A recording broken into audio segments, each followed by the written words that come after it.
The mysterious disappearance of the millionaire's wife. Pittsburgh, 1887. On a bitter December dawn, when frost clung to iron railings like the fingers of the dead, a revelation awaited the most feared man in Pittsburgh. Cornelius Vandemark, master of furnaces and fortunes, descended the marble steps of his Fifth Avenue estate expecting nothing more than another day of power.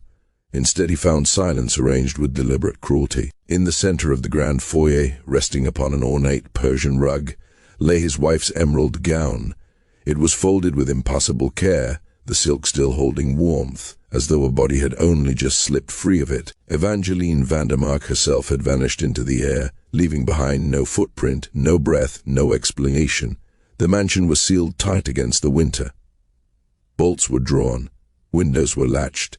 No servant reported screams, footsteps, or disturbance. 3 members of the household would later swear that only hours earlier they had seen Evangeline retire for the night, wearing that very gown, her expression unreadable, her movement slow and purposeful, as if she were walking toward a decision already made. By morning she had dissolved into absence. The police arrived with solemn faces and empty resolve, their investigation closing almost as quickly as it began. Within days, the matter was dismissed as an unfortunate mystery, lacking proof of violence. But the truth did not vanish with the paperwork. It merely retreated into shadow where it had been waiting for years. To understand what truly happened, one must return to the Pittsburgh of that era, a city choking on smoke and ambition. Steel ruled everything. It blackened the sky, stained the river, and hardened the hearts of men who learned to measure human lives in profit margins. Towers of wealth rose beside streets of hunger. In this city, success was worshipped, and failure was quietly erased. The Vandemark estate loomed as a symbol of this brutal splendor, a Gothic monument of stone and stained glass, its spires cutting into the gray heavens like accusations. Gargoyles imported from Europe leered from the roof lines, frozen witnesses to secrets whispered within those walls. Cornelius Vandemark had not been born to luxury.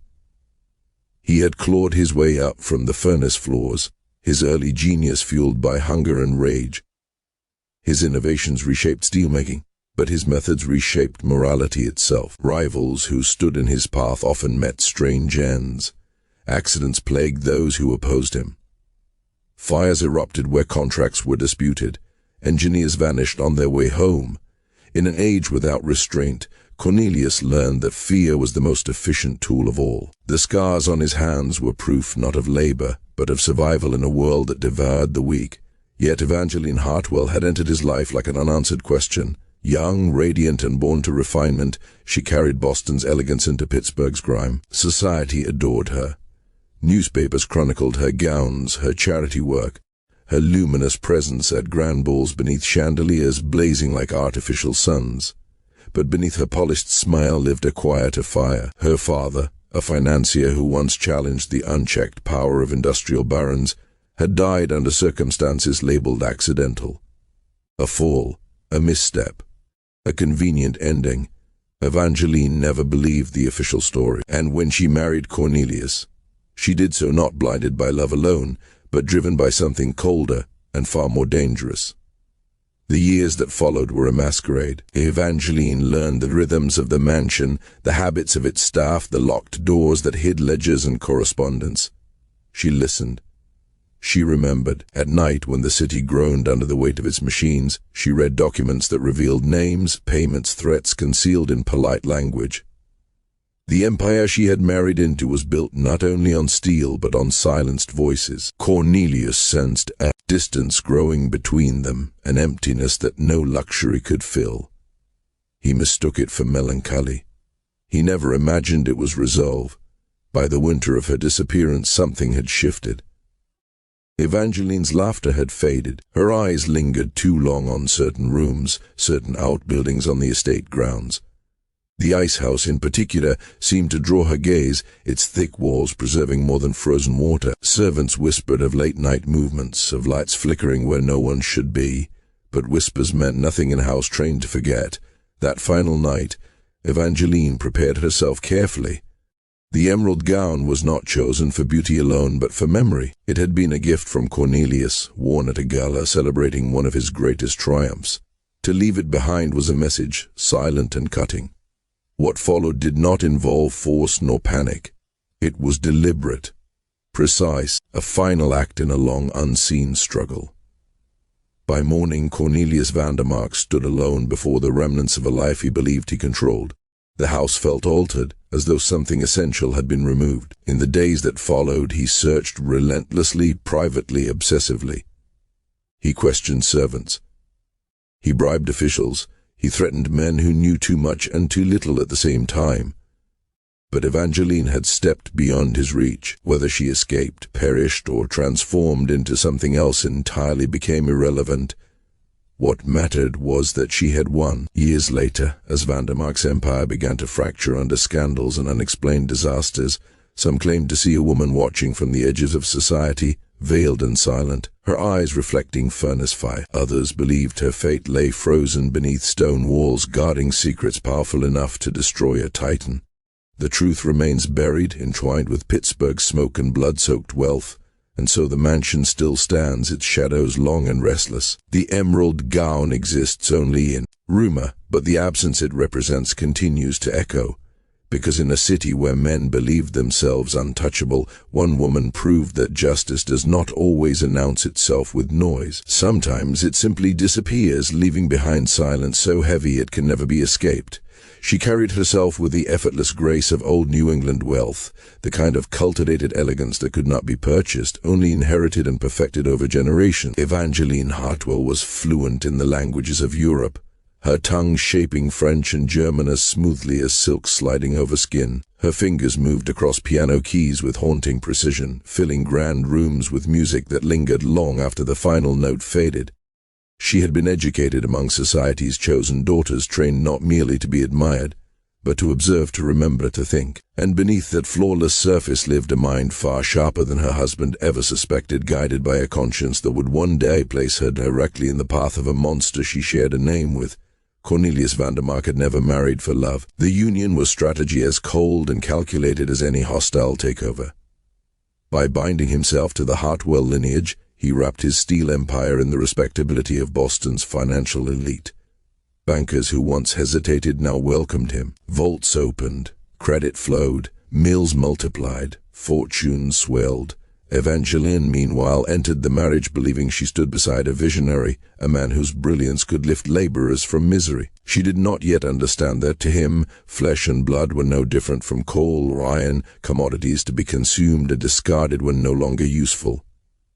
As the months bled into years, the illusion decayed. By the winter before her disappearance, whispers crept through the mansion's corridors. The woman who once dazzled Pittsburgh's elite had withdrawn into herself, retreating from ballrooms into silence. She spent endless hours in the vast library, surrounded by towering shelves heavy with knowledge and warning. There, beneath stained glass dimmed by soot-stained skies, she wrote obsessively in a leather-bound journal. Its lock was small, almost delicate, but she guarded the key as if it were her final breath, wearing it against her chest where no one else could reach. Those shelves held far more than poetry and polite literature. Evangeline had filled them with histories of industry, accounts of strikes crushed, and men broken, patterns emerging like bloodstains when viewed from the right angle. She read by lamplight until her eyes burned, tracing invisible threads that connected explosions, fires, and disappearances across the map of her husband's growing empire. And when the house slept, she began to walk. Servants noticed the change. At odd hours she would leave the mansion, returning with mud clinging to her boots and a distant, hollow look clouding her green eyes. She wandered into neighborhoods Cornelius never acknowledged, speaking with widows whose husbands never came home from the mills, with children who learned too early how easily a body could be erased. Evangeline listened. She remembered names, dates, locations, accidents that sounded rehearsed, tragedies that followed profit like a shadow. What the household never realized was that these quiet conversations were assembling a truth so dangerous it could destroy a king. The estate itself was guarded by loyalty as rigid as iron bars. Margaret Sullivan, the head housekeeper, ruled the mansion with an unyielding sense of order.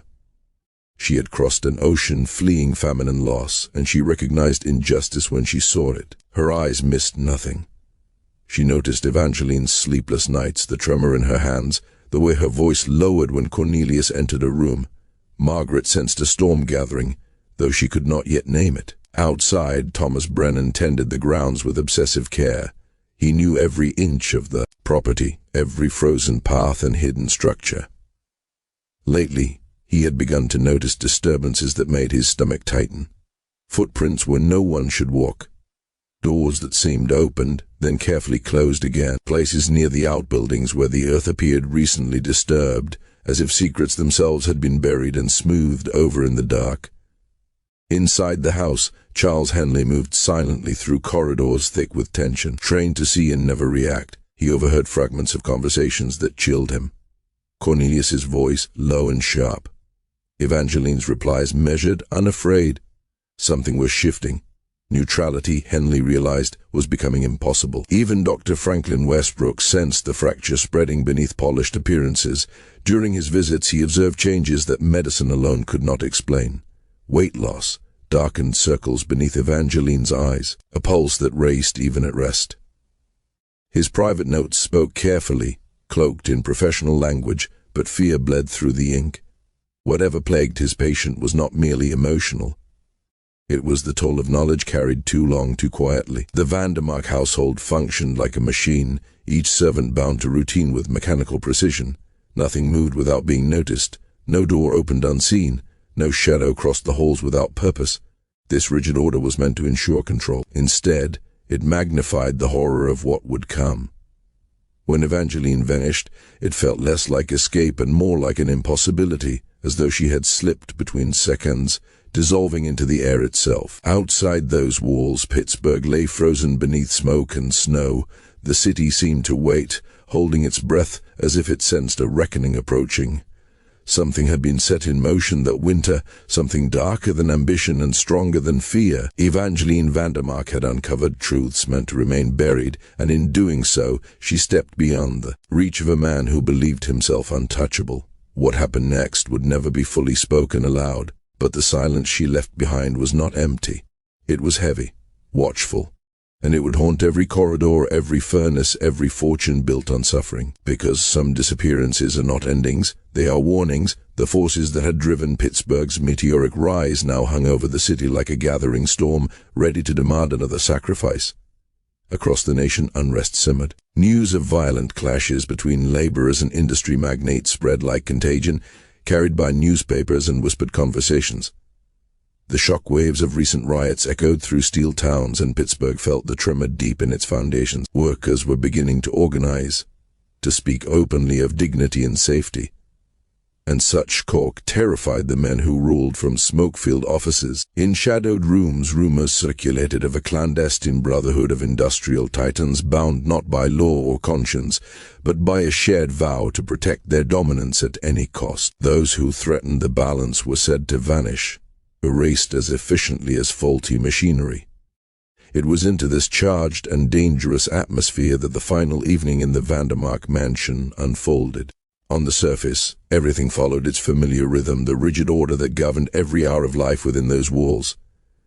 Dinner was served exactly as it always had been, the time observed with near religious devotion. Margaret Sullivan moved through the formal dining room with practiced grace, placing dishes before her employers beneath the cold glitter of imported crystal. The long mahogany table gleamed, reflecting portraits of industrial conquests that lined the walls, their painted faces frozen in triumph and bloodless victory. The meal itself was extravagant beyond reason, a display of wealth so excessive it bordered on obscenity. Game roasted to perfection, vegetables grown under glass while entire neighborhoods starved, wine aged longer than many workers lived. Cornelius Vandemark spoke freely, his voice buoyant with success, detailing new contracts and expansions as though discussing the weather. He smiled often that night, a rare indulgence, yet beneath the charm ran a current of impatience. His fingers drifted repeatedly to his pocket watch, his eyes flicking downward as if time itself were an accomplice. Evangeline sat opposite him, her presence subdued, her appetite untouched.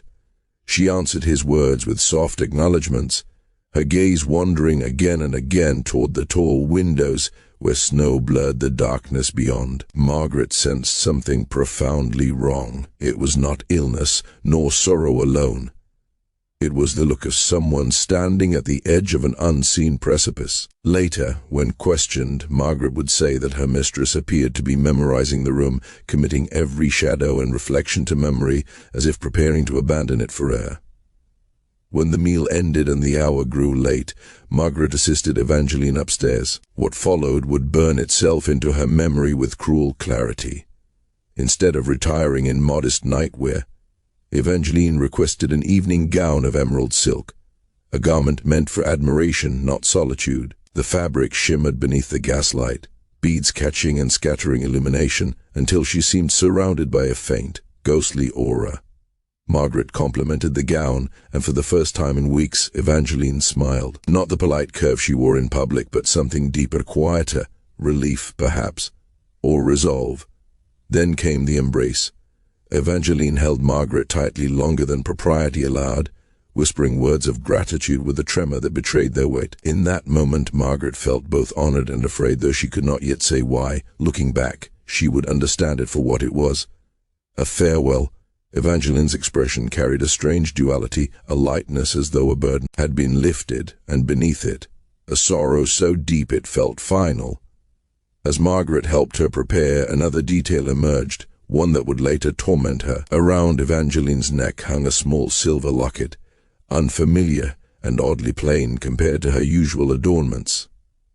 Its surface bore intricate patterns, looping endlessly into themselves, symbols of continuity and concealment. When asked about it, Evangeline offered only that it held something precious, something that must endure. She did not open it, she did not explain. The locket rested against her skin like a silent oath. Hours passed. The mansion settled into its nightly hush. Outside, the grounds lay frozen beneath moonlight, every path and hedge etched in pale silver. Thomas Brennan made his rounds as he always did, lantern swinging gently at his side. Near the second floor he noticed a glow where none should be at that hour. Evangeline's study was lit. Through a frost-clouded pane, he glimpsed her silhouette bent over the desk, arm moving rapidly. The posture was wrong, too tense, too urgent. This was not casual correspondence. This was something driven by necessity, perhaps by fear. That image would follow Thomas for the rest of his life, because he would later understand that he had been watching a woman racing against forces far larger than herself. Within the study, Evangeline surrounded herself with fragments of truth. Letters, ledgers, notes written in her precise hand. The room was a reflection of her inner world, part sanctuary, part battlefield. Relics from her childhood shared space with documents capable of destroying empires. She wrote with purpose, each word pressed into the page as though carving it into stone. She knew time was slipping away. She knew that once the next step was taken, there could be no return. The city beyond the mansion walls seemed to sense what was coming. Pittsburgh lay unnaturally still, smoke hanging low, bells muted by snow. Somewhere alliances tightened, plans moved forward.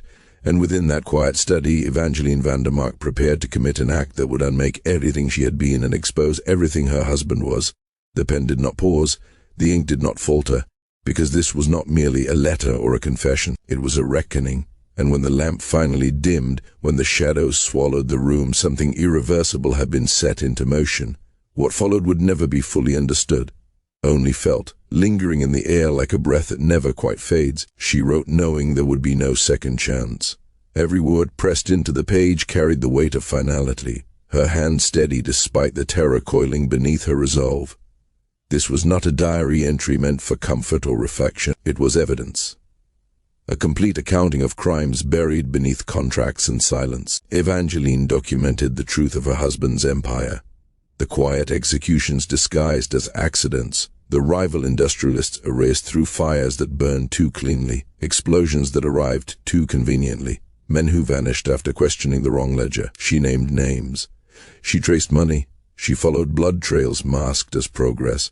She understood that what she was writing might cost her everything, but she also knew it could not be allowed to die with her. The study bore silent witness to her months of dangerous work. Behind rows of respectable volumes, she had hidden fragments of a nightmare few dared imagine. Photographs showed twisted metal and ruined factories. Letters revealed veiled threats and coded agreements. Correspondence tied powerful men together into something unspoken yet unmistakable, a circle bound by profit and fear. Maps spread across her desk were scarred with markings. each point a place where lives had ended so another fortune could rise. Every mark carried a story, and every story led back to the same invisible hands tightening around the city. When dawn finally crept over Pittsburgh, pale and unforgiving, the mansion awakened to horror. Margaret Sullivan arrived to begin her morning duties and was immediately unsettled by the silence. The front door resisted her touch, bolted fast from the inside. She checked the windows one by one, her movements growing frantic as each latch proved secure. Nothing had been forced, nothing broken. The house remained sealed as if it had swallowed something whole during the night and refused to release it. Outside, the snow lay untouched. A flawless white shroud stretched across the grounds, unmarred by footprints or dragged marks. The ladders remained in place, dusted with fresh snowfall, unused. Thomas Brennan confirmed it with a sinking certainty. If Evangeline had left the house, she had done so without passing through any door, without stepping upon the earth itself. Then Margaret reached the foyer. What awaited her there stole the breath from her lungs. Arranged with chilling intention upon the Persian rug lay the emerald gown. It was displayed with reverence, smoothed flat, every fold deliberate. When Margaret touched the fabric, warmth still lingered, as if the body that had worn it had vanished only moments before. Lavender hung in the air, soft and haunting, the scent clinging like a memory that refused to fade. Beside the gown rested a single torn page. 4 words, written in Evangeline's unmistakable hand, stared back like a verdict. The truth must survive, nothing more, nothing less. It was not a plea, it was a command. As the servants gathered, dread deepened. The rug beneath the gown appeared altered, subtly discolored, as though scrubbed or treated with something meant to erase more than dirt.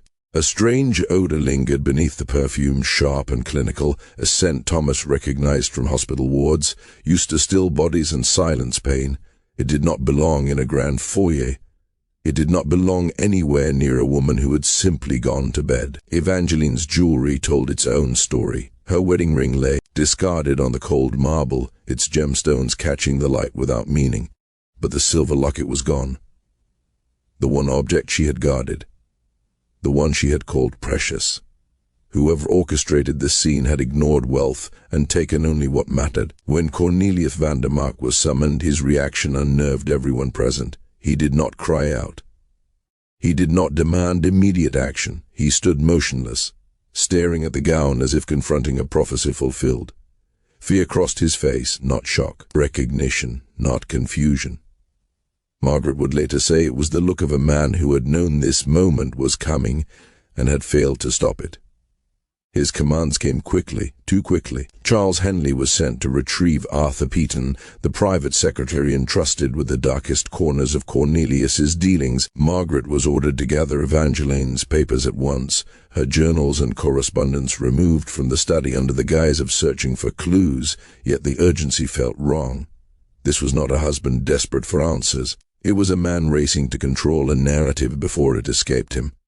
Dr. Franklin Westbrook arrived soon after, but his presence was tightly managed. He was ushered away from the foyer, away from the gown, and away from the scent that still clung to the air. The private conversation that followed left him pale and shaken. When he emerged, he refused to meet anyone's eyes. Whatever Cornelius had said behind closed doors had silenced a physician sworn to preserve life. While attention focused inward, Thomas Brennan circled the grounds once more. His instincts pulled him toward the oldest structure on the estate, the ice house. It stood apart, thick-walled and shadowed, its door sealed against the cold. The snow remained unbroken, yet something felt wrong. The earth near its entrance bore a faint disturbance, subtle enough to miss, deliberate enough to chill the blood. A smell seeped from within, cold and metallic, carrying the suggestion of chemicals, and something far worse. Thomas did not open the door. He did not need to. Whatever lay beyond it did not belong to the living.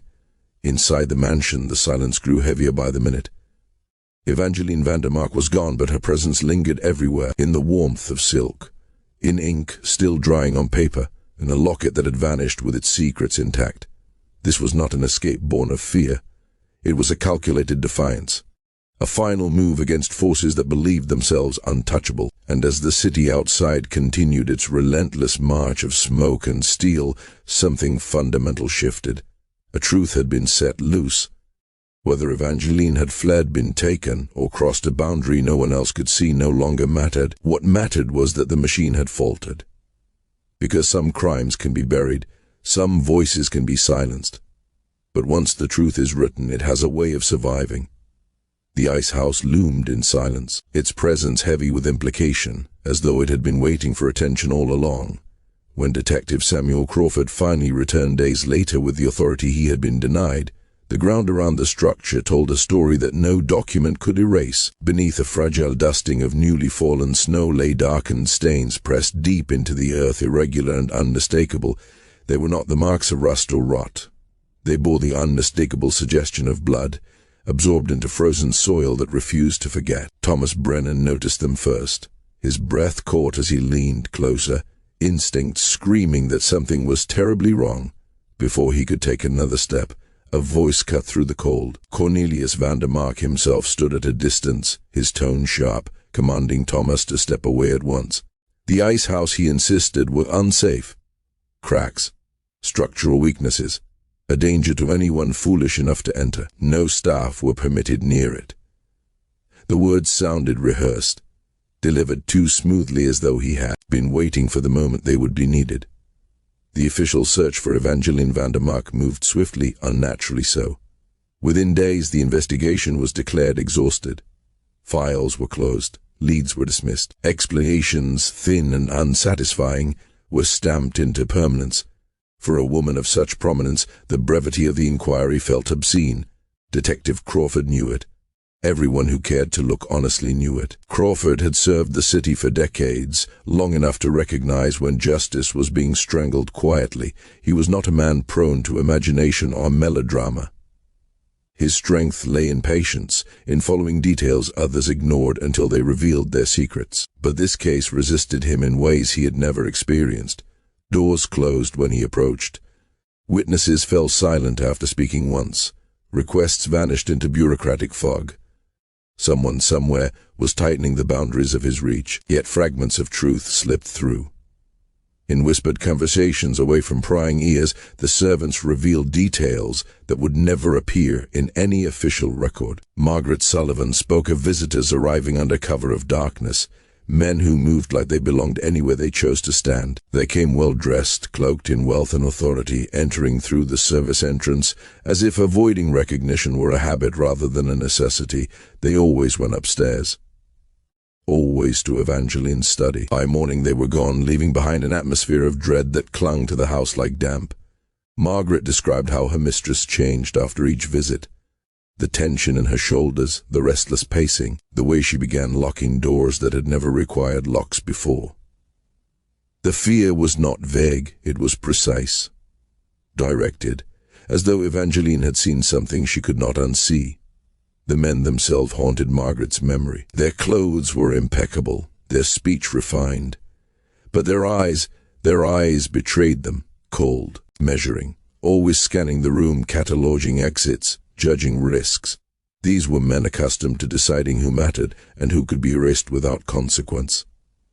Thomas Brennan added another layer to the nightmare. He had noticed activity around the ice house long before Evangeline vanished. Footprints appeared repeatedly in the snow, small and unmistakably feminine, matching the boots Evangeline owned. They led from the mansion to the ice house, always at night, always alone. But on certain evenings there were others. Larger prints, heavier steps, the boots of a laborer approaching not from the estate, but from the public road beyond the hill. Two paths converging at the same destination, then separating again before dawn. Sometimes Thomas glimpsed a faint glow inside the ice house, a trembling light suggesting a lantern or candle. It was wrong. The structure had been abandoned for years, rendered obsolete by modern conveniences, yet someone was using it. Repeatedly. Deliberately. When Crawford attempted to document these observations, resistance hardened. Cornelius Vandemark blocked every attempt to examine the ice house, hiding behind claims of danger and legality. Lawyers appeared with alarming speed, their language precise and suffocating. Any search, they insisted, would require narrowly defined warrants and justifications that Crawford could not provide without first being allowed to search. It was a perfect circle of denial, designed to exhaust even the most determined investigator. Crawford sensed the trap closing around him. This was not a grieving husband shielding private grief. This was an empire defending itself. As the days passed, the city seemed to conspire in silence. Newspapers softened their language. Colleagues avoided eye contact. A superior officer quietly suggested that Crawford let the matter rest. His private notes grew darker, filled with questions he dared not ask aloud. He began to realize that what he had stumbled into extended far beyond a missing woman. This was a system, a network, a machine that consumed threats and left no trace. The ice house remained sealed, its thick stone walls guarding whatever truth lay within. But even without entry, Crawford understood its significance. It was remote, reinforced, isolated, a place designed to preserve things indefinitely, cold enough to hold decay, cold enough to silence screams. At night, Crawford found sleep increasingly elusive. He dreamed of snow that would not melt, of ink-stained hands reaching for him from beneath frozen ground. Evangeline's words echoed endlessly in his thoughts, not as sound, but as pressure. The truth must survive. It was not merely a statement. It was a burden, passed from her to anyone who dared look too closely. The investigation ended officially, but for Crawford, it never truly stopped. He carried the case with him like a wound that refused to heal. He knew, with a certainty that chilled him, that Evangeline had not vanished by chance. She had uncovered something powerful enough to provoke decisive action from men who believed themselves untouchable, and somewhere behind stone walls and legal barriers, the ice house kept its secrets, waiting. Because in a city built on smoke and silence, justice did not always arrive with sirens and arrests. Sometimes it lingered in the shadows, patient and unrelenting, whispering to those brave enough to listen that the truth, once awakened, never truly dies. What Crawford uncovered next felt less like an investigation and more like a descent into a carefully engineered nightmare. The place where answers should have waited had been erased with chilling efficiency. Fresh mortar sealed what had once been an accessible space, the stone still pale and damp, as though the walls themselves had been rushed into silence. Vandemark's attorney spoke smoothly, insisting that the alterations rendered any warrant meaningless, that the structure was no longer the same place the detectives had come to search. Their confidence was unsettling. This kind of work did not happen by accident. It required trained hands, heavy materials, and coordination so precise it bordered on ritual. Someone had wanted this space closed forever, and they had wanted it done before questions could take root. As Crawford pressed forward, another absence screamed even louder than the sealed stone. Evangeline's private journal was gone. The thick leather volume servants remembered seeing constantly beneath her hands, the book she guarded like a living thing, had vanished from her locked desk. The wood showed no scratches, no splintering, no evidence of intrusion. The lock was intact. The single key witnesses swore had been on Evangeline when she disappeared, and yet the journal was nowhere. It was as though it had simply been lifted out of existence. When Crawford raised the matter, Cornelius Vandemark dismissed it with a casual wave of ignorance, claiming he had never known such a book existed. The lie was thin. Margaret Sullivan's testimony cut through it like glass. She stated, under oath, that she had seen Vandemark reading from that very journal on the morning Evangeline vanished. She described his posture, the way his expression hardened as his eyes moved across the page, as though absorbing something dangerous. That journal was no diary of idle thoughts. Every servant who had glimpsed its contents spoke of dense writing, meticulous diagrams, copied letters, and figures that meant nothing to them but everything to someone who understood power. Evangeline had been filling it relentlessly day after day for months, page after page, as though racing an unseen clock. Crawford realized the book was not missing because it was unimportant, but because it was too important to ever be found. The investigation shifted its weight when Crawford began tracing Evangeline's origins, peeling back the layers of the Hartwell family name. Once celebrated in New England banking circles, the Hartwells had collapsed with astonishing speed. Fortunes evaporated, partnerships dissolved, and reputations curdled into whispers in less than a handful of years. It was not the slow decay of bad luck. It was surgical. The instruments that ruined them were obscure, aggressive, and strangely aligned with movements in the steel market far from their home. Her father, Harrison Hartwell, had died hanging in his Boston office. The official explanation was simple, almost insultingly so. Suicide. No letter, no warning, no acknowledgement of the man's steady temperament or the plans he had been making for the future. The police file was thin, skeletal, offering only the bare minimum required to close a case. But Crawford knew emptiness when he saw it. The silence around Harrison Hartwell's death was not natural. It was enforced. Through quiet inquiries, Crawford learned what had never reached the paper records.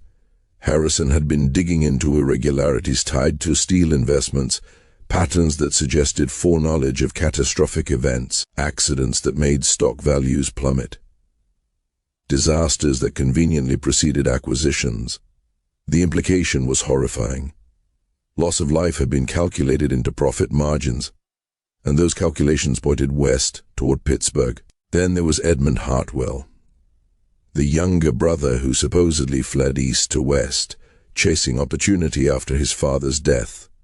No letters, no confirmed sightings, just stories repeated until they hardened into truth. Edmund had been brilliant, newly trained in law, and deeply involved in unraveling the same financial threads as his father. Crawford followed the trail and found it crooked. A train ticket to Chicago, nothing beyond. Hotels where a man under an assumed name stayed briefly, paid in cash, and vanished before dawn. A pattern of movement that spoke of fear, or pursuit, or both. Every ledger Crawford examined told the same story. Loans called in without warning, investments sabotaged by information no outsider should have possessed. Families ruined, their assets absorbed by corporations with tangled ownership that always led back to the same cluster of industrial power. It was not competition, it was extermination. The timing chilled Crawford to the bone. These financial strikes coincided precisely with Cornelius Vandemark's courtship of Evangeline Hartwell. The marriage began to look less like romance and more like containment, a way to bring a dangerous bloodline under control, a way to watch, to intercept, to erase. As Crawford widened his scope, the pattern repeated itself again and again. Different names, different cities, the same outcome. Families with knowledge, with leverage, with moral objections to steel's blood-soaked rise were dismantled piece by piece. Their deaths ruled accidents. Their despair labeled madness. Their disappearances filed away under bureaucratic dust. In his private notes, Crawford stopped using the language of coincidence. He began to write as though mapping a living organism, a hidden alliance, a brotherhood of men who understood that dominance required more than wealth. It required silence. It required fear. And when fear failed, it required removal. Evangeline Vandemark's disappearance, Crawford realized, was not the beginning of this story. It was the latest chapter. She had known. The journal had been her weapon, and somewhere between ink and mortar that weapon had been neutralized. Yet Crawford could not shake the feeling that the story was unfinished, that something Evangeline had written had already escaped. A copy, a letter. A final act of defiance placed into the hands of someone the conspiracy could not reach, because in every system built on control there is always a flaw, and in every crime sealed with stone there is an echo that refuses to die. In the silence of his office, Crawford understood the true horror. This was not merely about one missing woman. This was about a nation forged through calculated sacrifice. And the shadows watching him now were the same ones that had watched Evangeline write, watched her family fall, and waited patiently for history to forget. But history, like the dead, does not always remain quiet. What Crawford finally grasped was not a crime, but a machine built to consume lives without leaving fingerprints. As his private files grew thicker, so did the weight pressing on his chest. The conspiracy he had begun to outline sprawled far beyond a single mansion or a vanished woman.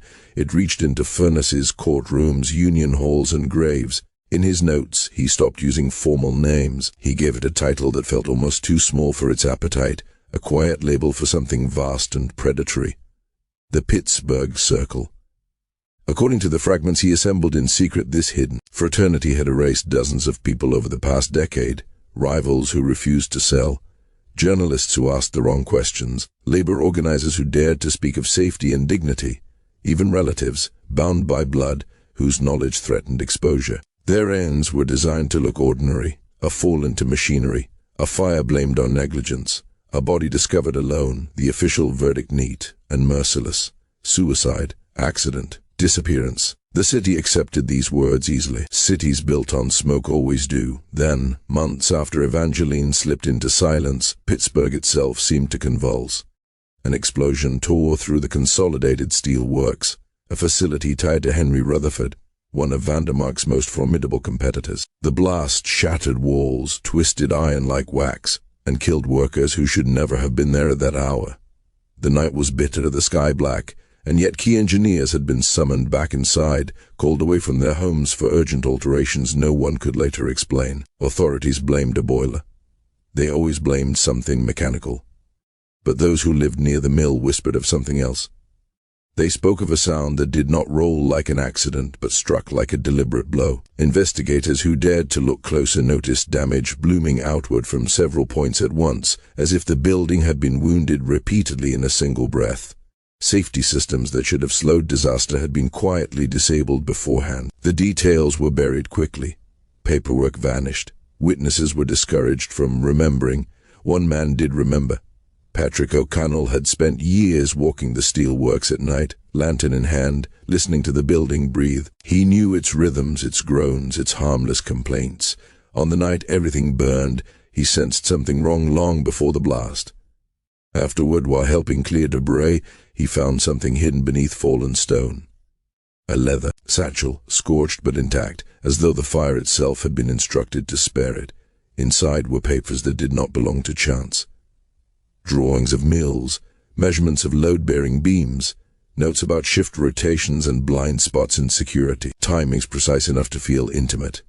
And written across several pages was a handwriting O'Connell could not name, but Crawford could. Margaret Sullivan recognized it instantly when Crawford showed her later, her hands trembling as though touching a ghost. It was Evangeline's hand, elegant, controlled, furious beneath the surface. The documents were not hurried. They were the product of long study. Photographs taken for inside restricted areas, an understanding of industrial anatomy that suggested either expert espionage or access no outsider should have possessed. Crawford felt the room tilt as he read. This was not evidence of random destruction, it was a map. More unsettling still were the letters folded among the plans. Short exchanges written in coded urgency, signed only with initials. One said unmistakably Evangeline, the other penned by a man whose style carried the discipline of law, the precision of someone trained to dismantle arguments and rebuild them into weapons. They spoke of exposure, of retribution, of a promise to avenge a father whose death had been dismissed too easily. Crawford did not need to guess the identity behind the second hand. The shadow of Evangeline's lost brother hovered over every line. As Crawford followed this thread, he discovered the explosion was not an exception. It was part of a rhythm. Across Pennsylvania, mills and mines had suffered calamities spaced just far enough apart to avoid immediate suspicion. Each struck when its owners were financially weakened or mired in labor conflict. Each disaster softened resistance, lowered prices, and opened doors for acquisition. And behind those acquisitions stood the same cluster of names, the same invisible network, tightening it. Grip. The truth emerged slowly, like a shape in fog. The circle was not merely eliminating rivals, it was reshaping the region itself. Industry bent toward them. Courts ruled in their favor. Politicians spoke their language. Judges delayed, dismissed, or disappeared. It was governance without ballots, power exercised through fire and fear rather than law. And Evangeline stood at the center of it all, not as a victim alone, but as a threat they had failed to fully silence. The papers O'Connell found suggested she had turned the circle's methods against itself, studying its crimes with the patience of someone who knew time was running out. Crawford realized with a chill that the disappearance was not an end, it was an interruption. Somewhere, something Evangeline set in motion was still moving. Crawford understood then why he was being watched, why doors closed more firmly when he approached, why certain files were suddenly unavailable. The circle did not panic, it anticipated, it waited.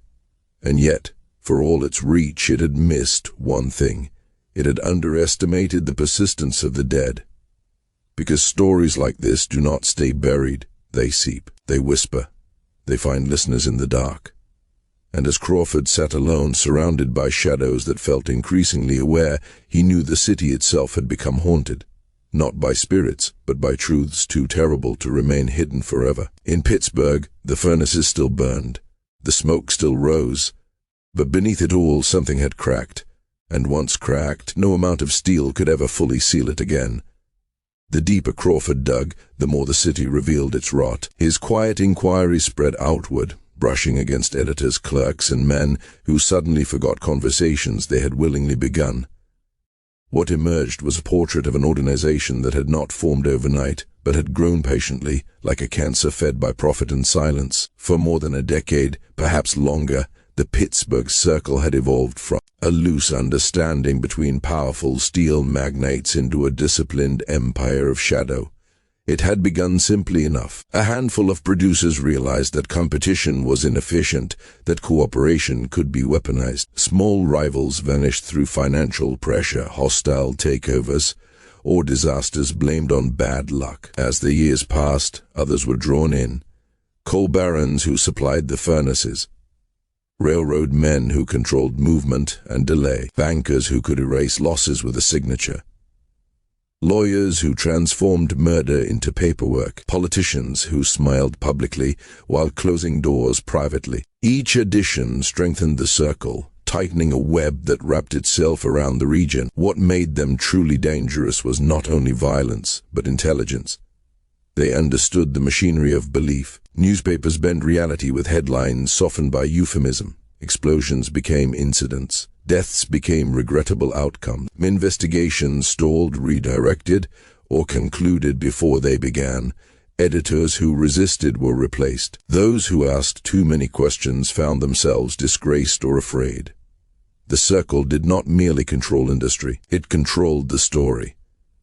Behind this polished surface moved men trained to do what respectable leaders would not. Veterans hardened by war, detectives who had learned how evidence could be shaped or destroyed, figures who appeared briefly, acted decisively, and vanished without names. Orders flowed downward, blood flowed outward, and responsibility dissolved before it could rise back to the top. As Crawford pieced this together, Evangeline's past began to glow like a warning flare. Her father, Harrison Hartwell, had not died of despair. He had died of curiosity. While reviewing steel investments for clients far from Pittsburgh, he had noticed patterns that should not exist, profits tied to accidents, losses followed by acquisitions. He had gathered proof quietly, planning exposure. Before he could act, he was found. Alone, lifeless, the verdict swift and convenient. Suicide. Case closed. Edmund Hartwell had nearly followed him into the grave. Young, brilliant, and newly trained in law, he understood what his father had uncovered. But Edmund ran. He vanished into rail lines and false names, leaving behind a trail just thin enough to keep breathing. Crawford now believed Edmund had not disappeared from fear alone, but from strategy. Someone needed to survive long enough to fight back, and Evangeline had known. Somewhere between mourning and marriage, the truth had reached her. She entered the Vandemark household not as a naive bride, but as a woman stepping into the lion's den with eyes open. The late-night visitors were not indulgences or scandals. They were meetings, planning sessions, exchanges of information carried in whispers because walls listened. Crawford could almost see her at the desk, writing not confessions, but calculations. The most terrifying confirmation came from land records buried beneath shell companies and false titles. One property stood apart. A farmhouse far from the city, purchased quietly, maintained meticulously, and officially unremarkable. When Crawford finally stood before it, the air felt wrong, too still, too aware. Inside, the house told a different story. Someone had lived here carefully, intermittently, as though expecting interruption. Shutters were reinforced. Doors were strengthened. Passages allowed movement unseen. This was not a retreat. It was a refuge prepared for siege. In the study, the walls screamed, maps pierced with pins, clippings layered like scars, names connected by lines that formed a monstrous anatomy of power. At the center of it all stood Vandemark, his empire spreading not through innovation but erasure. Photographs documented meetings never meant to be recorded. Faces of men who ruled publicly plotted privately, leaning over tables with expressions too calm for what they discussed. Then the cellar revealed its secret. Behind a false wall lay a chamber smaller than a confession booth, filled with evidence heavy enough to crush nations. Proof of judges bought, politicians threatened, journalists silenced, labor leaders erased. It was not corruption at the edges, it was corruption as a system, and there among these relics of conspiracy, Crawford found the photograph, the boiler room, red markings, precise notes, Evangeline's handwriting. The date struck him like a physical blow. Long before the explosion, long before the city burned, it meant she had known. Worse, it suggested she had acted. For a moment, Crawford's faith faltered. Had she become what she hunted? Had vengeance twisted her into another instrument of the Circle's cruelty? But the remaining documents told a crueler truth. Evangeline had been trapped. Her plans were not to destroy, but to intercept. Notes in the margins spoke of timing meant to disrupt, not annihilate, of warnings delayed, of safety measures quietly restored elsewhere. She had tried to redirect disaster, to expose the Circle by forcing its hand too early. The explosion at Consolidated Steel Works was not her victory. It was the Circle regaining control, and for that failure she had paid. As Crawford stood in that hidden room, the weight of it settled in his bones. Evangeline had not vanished into darkness. She had been swallowed by it, leaving behind fragments sharp enough to cut through history if someone dared to assemble them. The Circle believed fear was final. They believed silence endured. But they were wrong, because once the truth is gathered, once it is seen, it does not sleep. It waits. Crawford now understood that what he held in his hands was not merely evidence, but a warning written in fear and resolve. Evangeline had walked a path few would dare, learning quickly that survival depended on precision, secrecy, and the willingness to let the enemy believe she was already defeated. Every step she took had been calculated to avoid the very errors that would eventually cost Crawford his own life. Far from Pittsburgh, faint echoes of his work had begun to stir unease. In Boston, Captain William O'Brien found himself unsettled by the detective's persistent questions about the Hartwell family. Crawford's letters hinted at patterns that did not belong to coincidence, at deaths misfiled and fortunes dismantled with surgical intent. O'Brien sensed that Crawford was chasing something vast and dangerous, something that refused to remain contained within a single city. Back in the hidden chamber, the truth sharpened. Additional letters revealed what Evangeline had never dared write openly. She had, in fact, been involved in planning acts of destruction, but not as a loyal instrument of the Circle. She had been forced. Edmund's disappearance was not a mystery born of chance. It was a leash. The Circle had taken him, hidden him, and used his life as leverage, threatening to erase him entirely if Evangeline refused to comply. Through her marriage to Cornelius, she had been positioned perfectly, close enough to power to hear its secrets, close enough to danger to be consumed by it. Yet she did not break. She complied only on the surface. Beneath that obedience, she documented everything. Names, methods, locations, conversations whispered after midnight. Every act of cooperation became a thread in a larger noose she was quietly weaving around the Circle's throat. Crawford's breath caught when he found the letters signed only with initials. E.V. and A. The same careful hand, the same restrained urgency. These were not the words of a dead brother. Edmund Hartwell was alive, hidden behind false papers and borrowed names, moving between cities like a ghost. Brother and sister were working together, exchanging information through dead drops and hollowed books, planning exposure while knowing the cost of failure would be absolute. The final letter burned itself into Crawford's mind. It carried no ornament, no hope, softened by denial, only truth stripped bare. Their father had been murdered. The Circle knew they knew. Time was collapsing. Copies of evidence had been scattered like seeds, some buried where only childhood memory could guide the hand that searched for them. Trust no one in Pittsburgh. Trust only the stranger in Chicago. The truth is waiting. Folded with the letter was a map of the Vandemark estate, marked not with elegance but desperation. Symbols indicated hiding places, false walls, concealed compartments, and there, unmistakable even at a glance, was the old ice house, not a meeting place, a vault. Suddenly the footprints in the snow made sense. Evangeline had not gone there to conspire but to preserve. Each visit had been a gamble against discovery, each step a prayer that the ground would remember her silence. Crawford felt something close to reverence as he pieced it together. Evangeline had learned that her marriage was a trap built from her family's blood, and instead of fleeing she had chosen to turn the trap inward. She had used proximity as a weapon, patience as armor. She had played a role so convincingly that even her enemies believed her tamed, but courage does not make one invisible. As Crawford prepared to recover what remained hidden on the Vandemark grounds, the world around him began to shift. He noticed faces lingering too long outside his lodging, footsteps that stopped when he turned, letters arriving already opened, their contents disturbed, voices that once spoke freely now faltered, memories dissolving into fear. The circle had become aware of him. Then, without warning, everything ended. On a rain-soaked morning, Samuel Crawford was found lifeless in an alley behind the very building meant to represent justice. The explanation was neat, insulting in its simplicity. A weak heart, too much drink, case closed.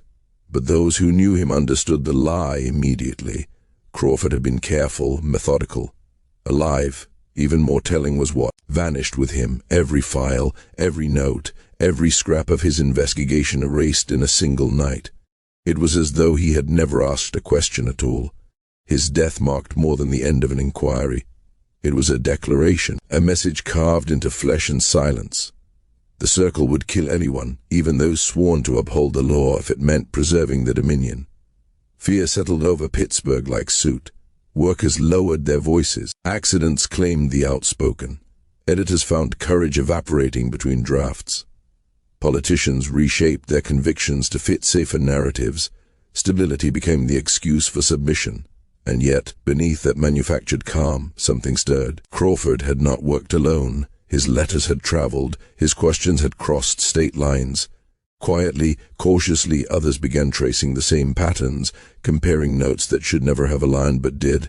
Different cities, same outcomes, same invisible hand. The circle believed it had won, but the truth, once scattered, does not require permission to return. It waits in forgotten places, in childhood memories, in ice-cold stone rooms sealed too quickly to be innocent, and one day it whispers again. The trail did not end with Crawford's silenced voice.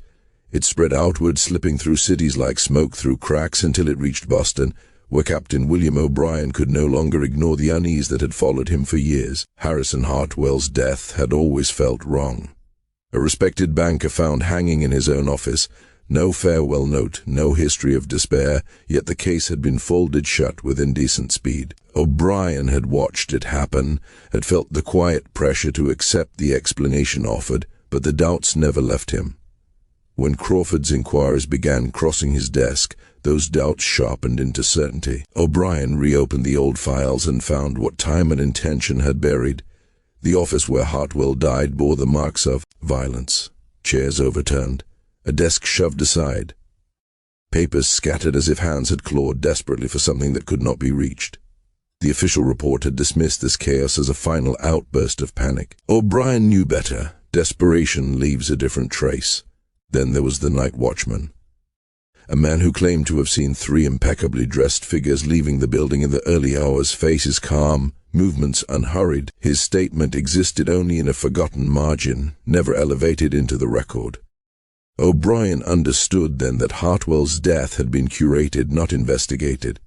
His attempts to locate Edmund Hartwell unraveled another lie. No records placed the young attorney in California.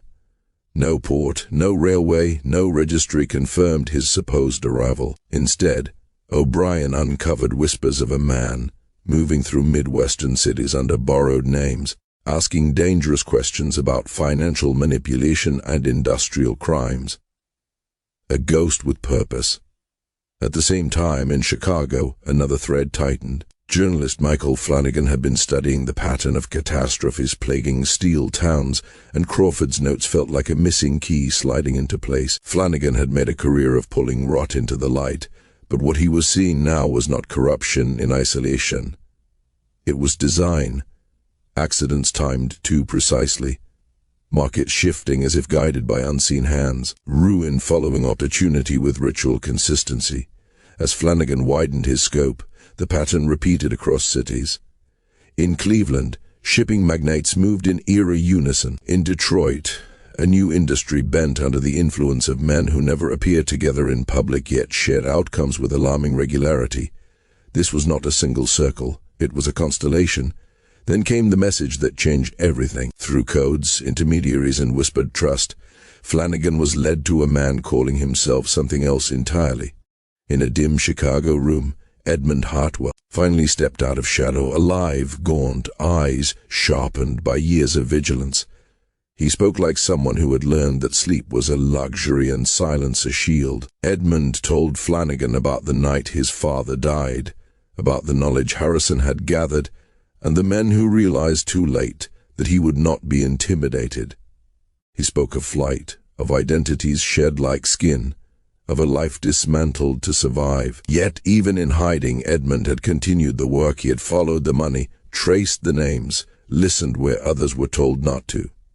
What he uncovered eclipsed even Crawford's darkest fears.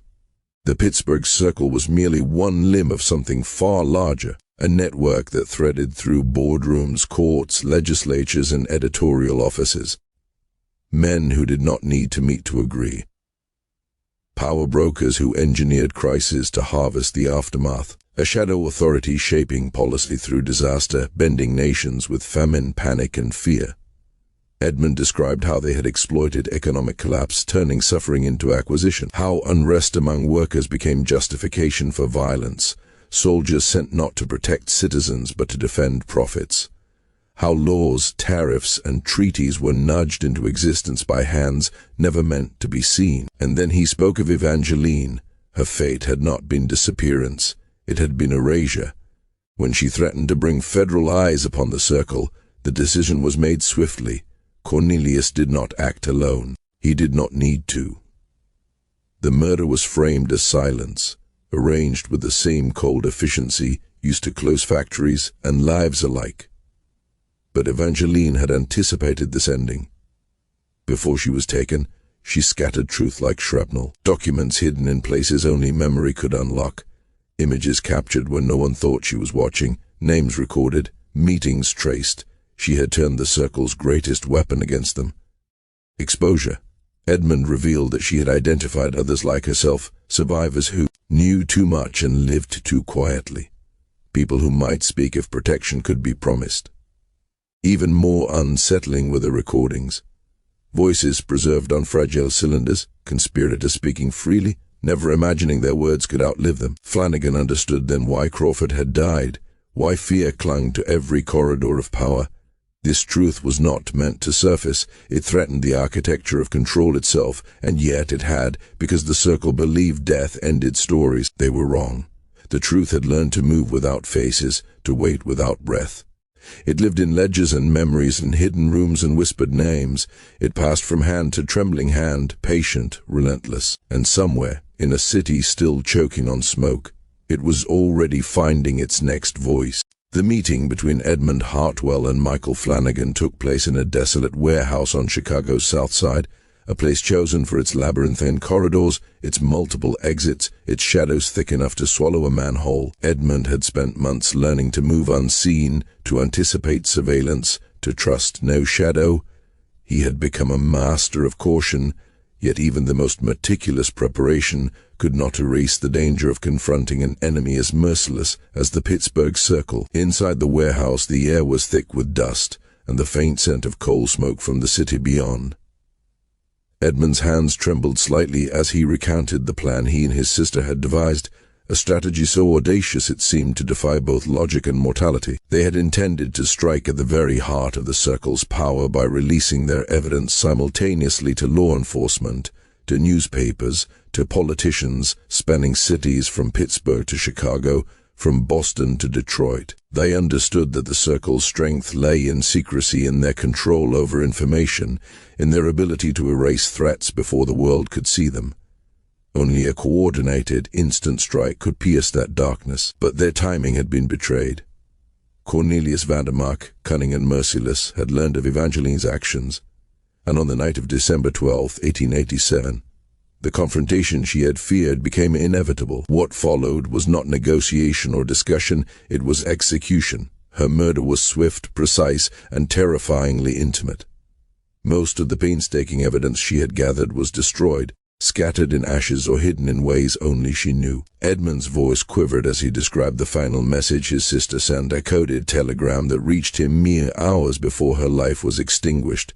She warned him that the plan had been compromised and urged him to implement their emergency procedures. The decision she forced upon him was impossible: attempt to rescue and wrest both their deaths, or preserve the evidence that might one day deliver justice. The choice was Annie, and the outcome irreversible.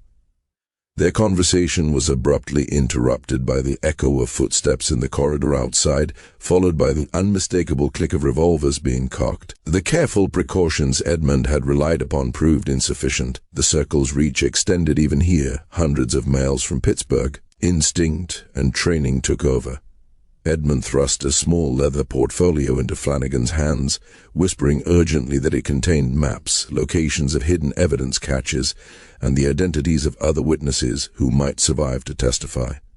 There was no time for hesitation. What followed was a desperate flight through Chicago's shadowed streets. Every alley threatened ambush, every corner might conceal an enemy.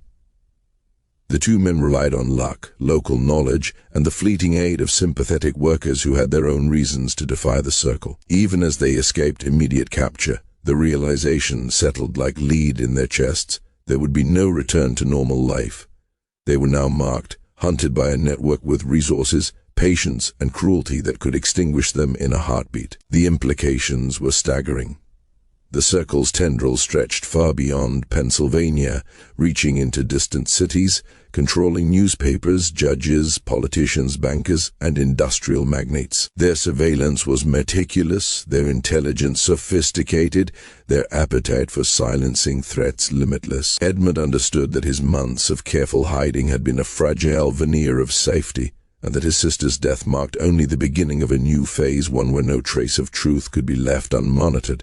Flanagan understood too. He now held a portfolio that contained not merely historical evidence, but blueprints for crimes that had yet to be committed, operations that could shape economies, ruin industries, and dictate the lives of thousands. And then the memory of that final night returned, sharper than any document. The fatal confrontation that sealed Evangeline Vandemark's fate began precisely at 11:47 p.m. When Cornelius entered her study without the pretense of courtesy. Evangeline looked up from her writing and saw him, a mask of cold fury twisting his face. Behind him, two men she had seen only in high society gatherings stood silently, their presence radiating menace. Members of the circle she had discovered only through painstaking investigation.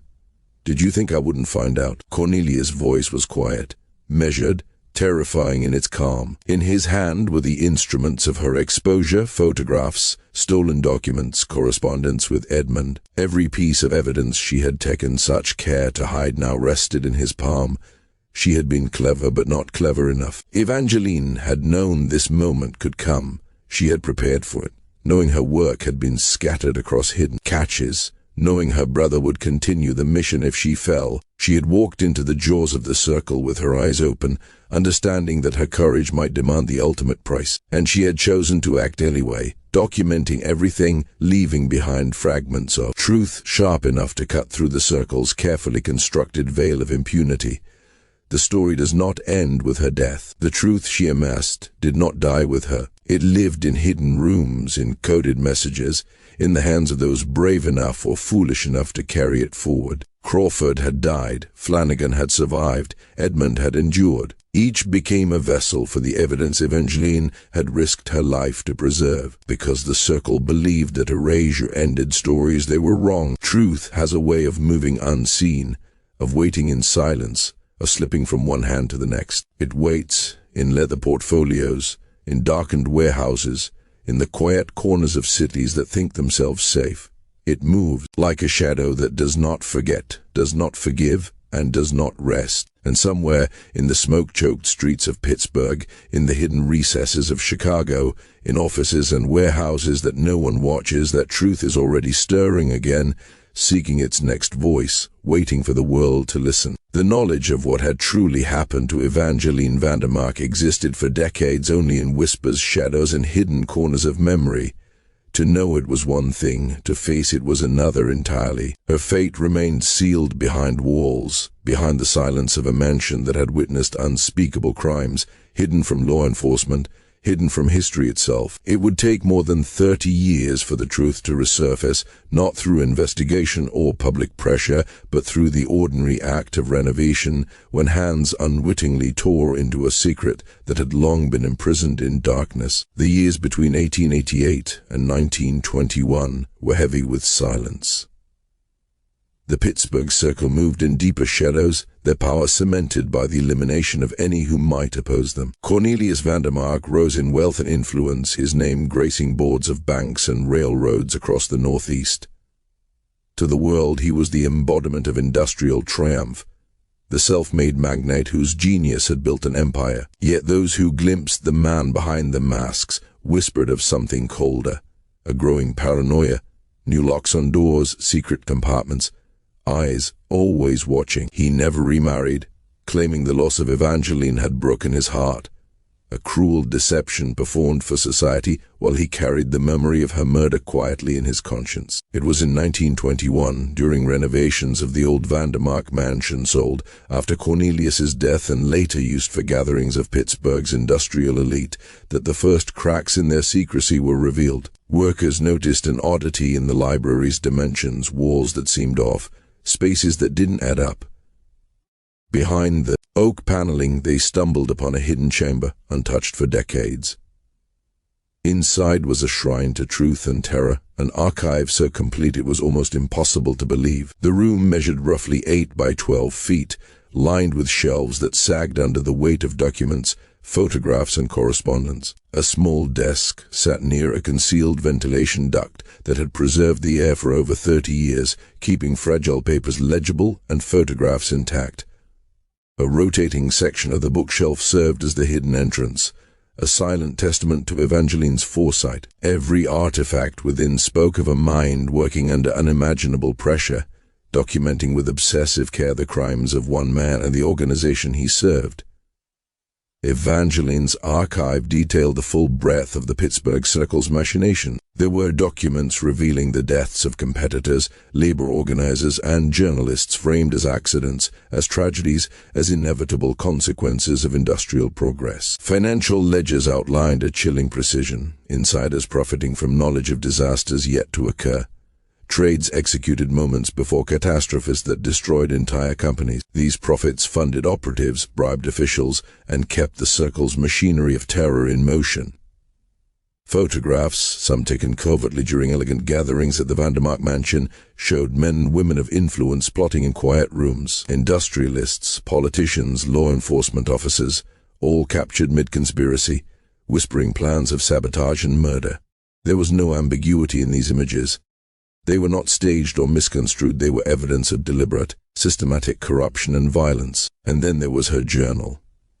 Bound in red leather, pages filled with Evangeline's careful script, it chronicled the crescendo of her understanding, her growing horror at what her husband and his associates had wrought. The final entry, written the night of December 12th, 1887, shook with fear and urgency. She had confronted Cornelius, demanding that he cease his killings and consider the lives destroyed by his ambition. Her words, meticulous yet trembling, conveyed the mixture of hope and despair she felt in that moment. "He told me that I had served my purpose," she wrote. "My family's ruin was the first act, a demonstration to anyone who would oppose him. My marriage was never love, it was a tool, a means to secure legitimacy while eliminating threats.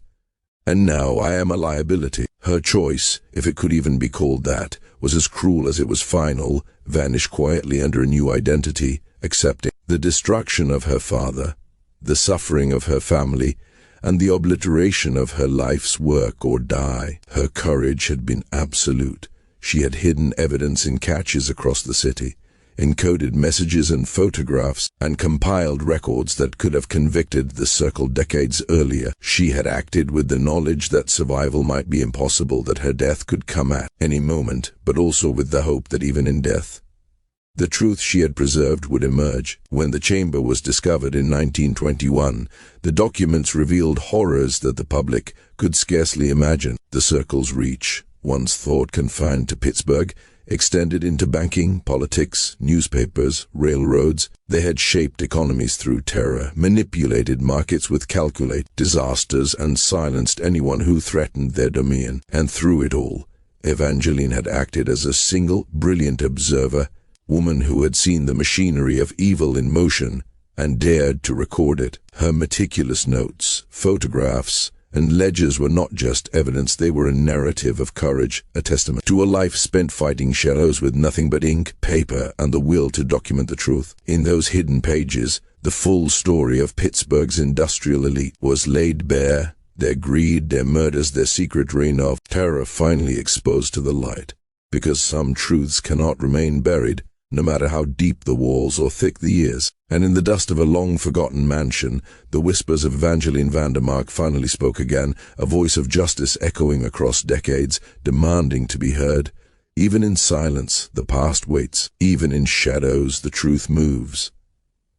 And somewhere, in the streets of Pittsburgh, in the remnants of forgotten buildings, it waits for the next pair of eyes brave enough to see. The truth, long buried beneath layers of deceit and brick, finally clawed its way into the light. Evangeline Vandemark's courage had been matched only by the cruelty of those who sought to silence her. Her meticulous planning, her hidden passages, her secret archive, all of it had been an attempt to outwit a man who had mastered the art of terror. But even the sharpest mind could not anticipate every betrayal, every shadow lurking where she least expected it. Cornelius Vandemark, intimate with every corner of his mansion, had transformed her sanctuary into a trap, turning the very walls that had been meant to conceal her into a prison. The chamber, discovered in 1921, told a story more horrific than any investigator could have imagined. Evangeline had not simply hidden herself, she had faced the impossible choice of survival versus justice. Her body, clad in remnants of the emerald gown that had once served as misdirection, lay among her papers, photographs, and ledgers, a silent witness to the violence of a calculated industrial age conspiracy. Defensive wounds on her arms, scratches on the chamber walls, broken fragments of pottery all hinted at the terror of her final moments. She had fought with everything she had, clawing at walls that would not yield, refusing to surrender until her last breath, until her fingers carved a final desperate plea into the wooden floor. Edmund, the circle continues. Stop them. Justice for father.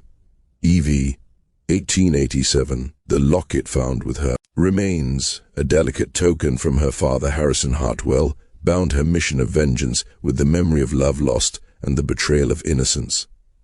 It was proof of the lineage of resistance, of the fire that had driven her forward even as death approached. The archives she left behind were exhaustive, each document and photograph a meticulous record of the Pittsburgh Circle's crimes, financial manipulation, sabotage, assassinations, and corruption reaching into courts, government offices, and industrial monopolies. She had catalogued their network as though preparing for a war she would never live to see won. The discovery of Evangeline's remains and her preserved archive became a catalyst. Federal agents, untainted by the local corruption that had protected the circle for decades, finally had the means to expose the extent of the conspiracy. Documents were cross-referenced, photographs analyzed, and a trail of death and deceit spanning decades unfolded like a map of shadowed power. What had once been whispers in Pittsburgh alleys and muted warnings from labor organizers became undeniable evidence impossible to suppress.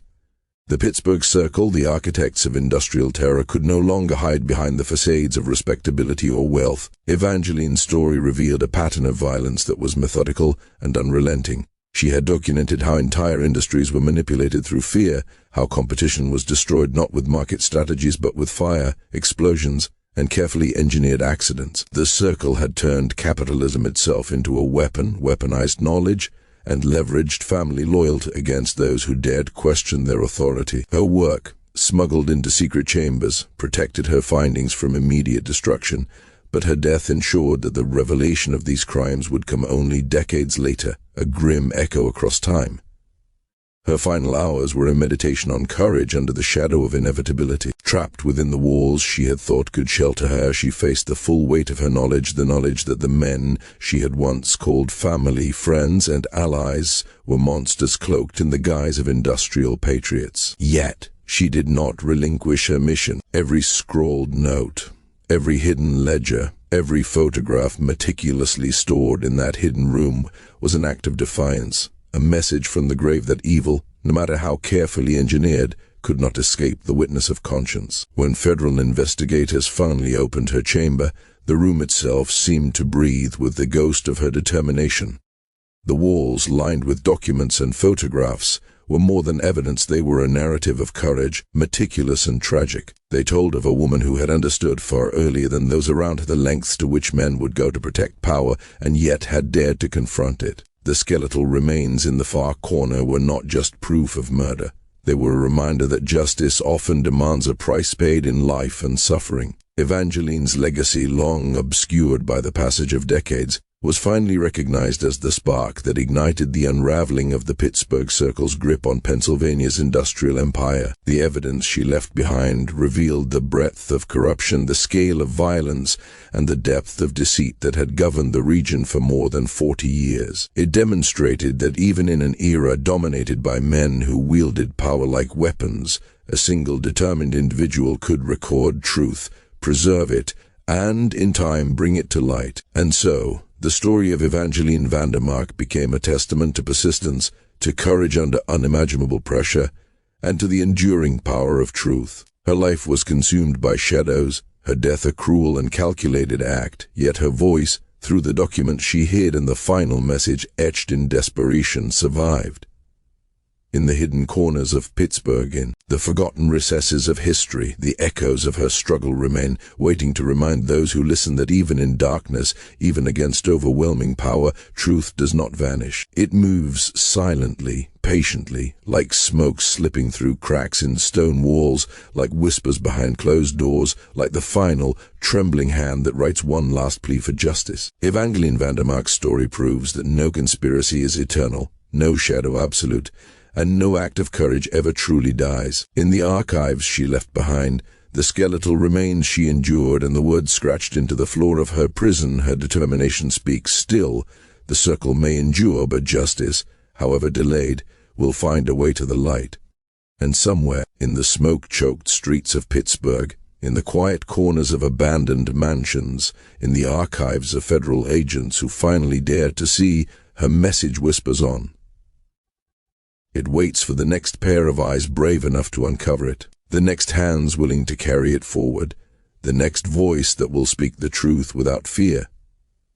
Because once courage and knowledge have been recorded, once shadow has been witnessed, the world cannot return to ignorance. The story, as Evangeline intended, lives, patient and relentless, in every hidden corner it touches, demanding to be heard. Under the watchful direction of Attorney General Harry Dodge, federal agents began piecing together a conspiracy whose scale seemed almost unimaginable. The archive Evangeline had hidden for decades revealed more than the greed of industrialists. It laid bare a machine of death, a systematic campaign of murder, sabotage, and corruption that stretched across generations. Dozens of families, still pillars of American business and politics well into the 1920s, were implicated in orchestrating the deaths of rivals, labor organizers, journalists, and officials who dared interfere with their ambition. The sheer thoroughness of Evangeline's documentation made suppression impossible.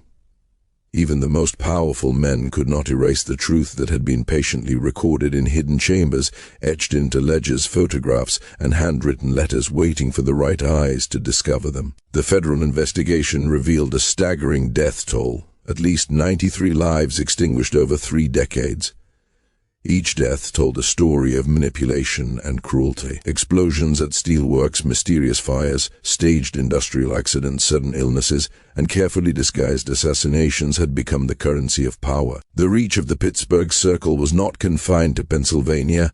Similar networks of industrial and political corruption existed in every major manufacturing city. The federal inquiry revealed coordination between these groups, a sprawling underground system of influence designed to control markets, manipulate labor, and bend legislation to their will. The implications were terrifying.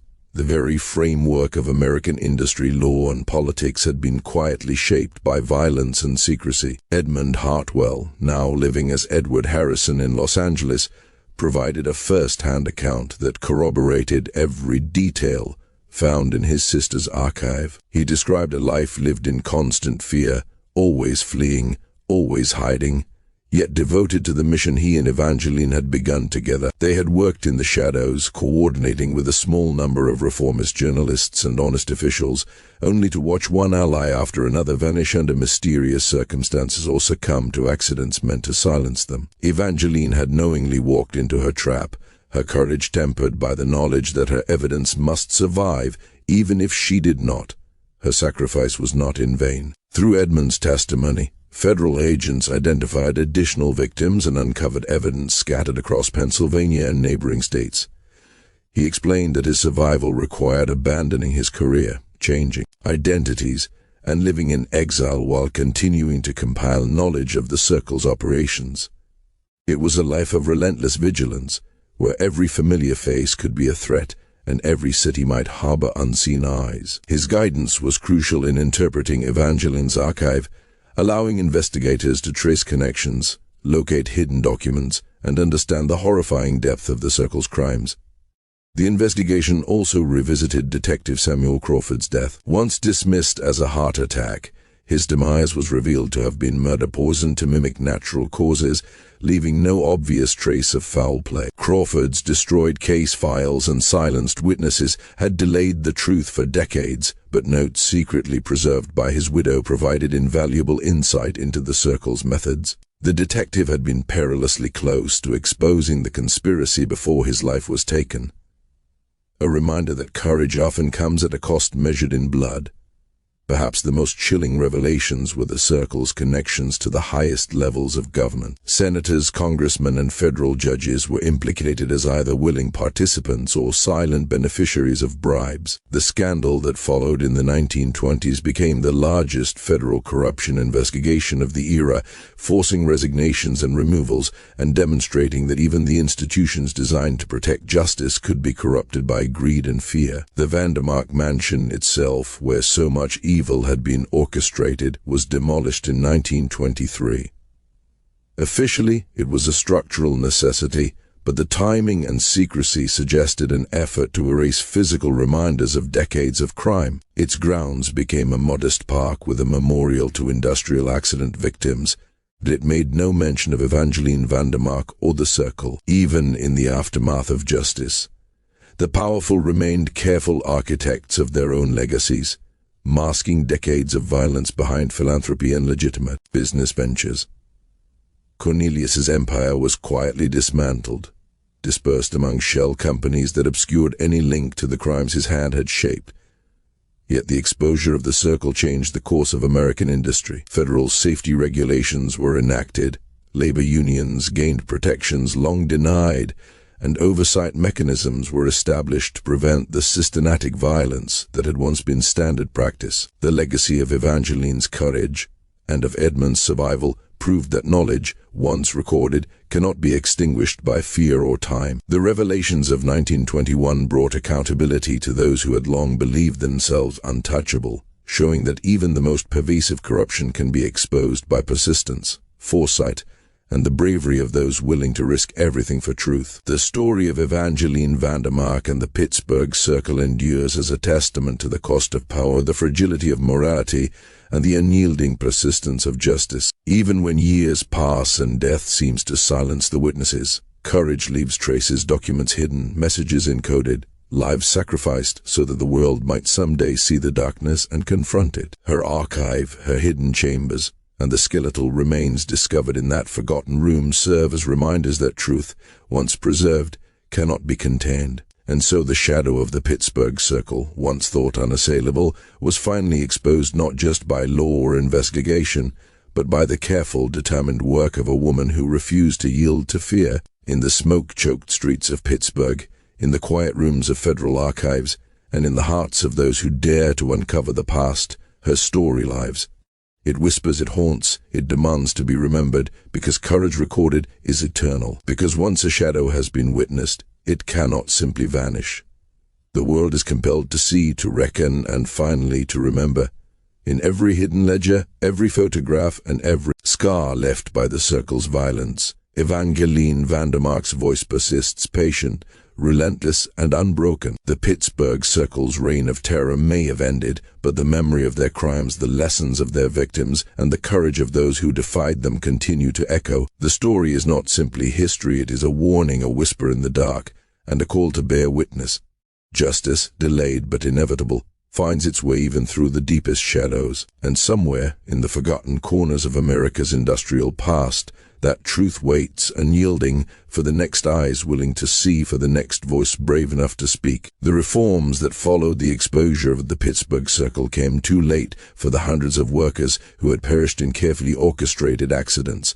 Yet they marked a turning point in industrial oversight. Where once violence had been concealed behind smog and ledger books, the mechanisms of murder and manipulation would now face scrutiny that could not be so easily evaded. Federal agencies gained unprecedented powers to investigate criminal conspiracies spanning state lines, and newspapers learned to guard their sources while probing corporate corruption with a new vigilance. Evangeline Vandemark's sacrifice, long hidden in the shadows of history, became a touchstone for the courage and persistence required to confront corruption that thrives in silence. Though she paid the ultimate price, Evangeline's work ignited change. Partial exposure of the Circle's activities gave labor organizations the ammunition they needed to demand safer working conditions, enforce regulations, and secure protections that had been denied for decades. Industrialists could no longer manipulate strikes or orchestrate deadly accidents with impunity. The public now had eyes, and the truth had teeth. Her meticulous documentation, preserved through darkness and danger, inspired a generation of reformers and investigative journalists, men and women, who understood that the fight for justice is seldom immediate, and that it often begins in whispered observations and hidden archives. Her story also illuminates the particular peril faced by women attempting to challenge male-dominated hierarchies in the late 19th century. Every scrap of evidence she gathered relied on her access to Cornelius Vandemark's affairs, access that could be revoked at any moment, and every day spent investigating placed her in mortal danger. She could have lived in comfort, cloaked in wealth and influence, yet she risked everything to document the truth. Her courage transformed a marriage built on control, deceit, and power into a weapon for exposing those who had used intimacy as a shield for murder and greed. The shadows of her disappearance on that December night in 1887 stretched across decades, yet her determination outlasted the men who hunted her. Evangeline's actions remind us that individual bravery can ripple outward, affecting thousands and shaping systems long after the immediate danger has passed. Her secret investigation created the foundation for legal and industrial reforms, establishing precedents for federal oversight and protections that endure in American law enforcement today. Even without the tools of modern forensic science, the eventual revelation of her archive ensured that justice, delayed, patient, and meticulous, found its way through the cracks left by time and decay. The story is also a stark illustration of how power and corruption infiltrate the most intimate relationships. Cornelius Vandemark wielded his marriage as both a cloak and a weapon, yet Evangeline used the same intimacy to observe, record, and survive long enough to preserve the truth. Her meticulous planning, her hidden passages, and her sealed chambers were not just strategies, they were acts of defiance against a system that would have erased her completely if she had faltered. Every photograph she took, every ledger she copied, every secret she catalogued became a testament to her resolve and to the moral courage required to confront institutionalized evil. Even decades later, when the federal investigation revealed the full scale of the Circle's crimes, the horror of their methods became undeniable. Over 90 deaths, countless destroyed lives, and a web of corruption that touched senators, judges, and law enforcement officials. Assassinations disguised as accidents, murders staged as robberies, disappearances masked as misfortune, all orchestrated to maintain control over the industrial economy and protect their insatiable greed. The Vandemark mansion, eventually demolished, had been both a house and a tomb, hiding secrets so dark that even time feared to reveal them until it forced the walls to give way. In 1921, when construction workers accidentally uncovered Evangeline's sealed chamber, her voice finally spoke across decades. Letters, photographs, ledgers, and journals pieced together a narrative of courage and unyielding defiance. The skeletal remains in that chamber, adorned with remnants of an emerald gown and a locket from her father, confirmed that she had paid with her life to ensure that the truth endured. Even in her death, she reached forward, leaving instructions, warnings, and hope for those who would follow. Evangeline Vandemark's story is more than a historical account. It is a warning whispered from the shadows, a call to witness the cost of unchecked power. It is proof that even the most invisible acts of courage can echo across decades, shaping laws, protecting the vulnerable, and holding the powerful accountable. Her sacrifice demonstrates that justice often requires extraordinary acts from ordinary people, that truth is patient, and that evil can be confronted if someone is willing to watch, to record, and to endure. And somewhere, in the hidden corners of industrial cities, in forgotten archives, in the dust of abandoned mansions, her voice waits. Patient, relentless, unbroken. Watching for the next eyes brave enough to see, the next hands willing to uncover, the next voice bold enough to speak. The past may be silent, but its echoes persist, and the truth, once recorded, will always find a way to be heard.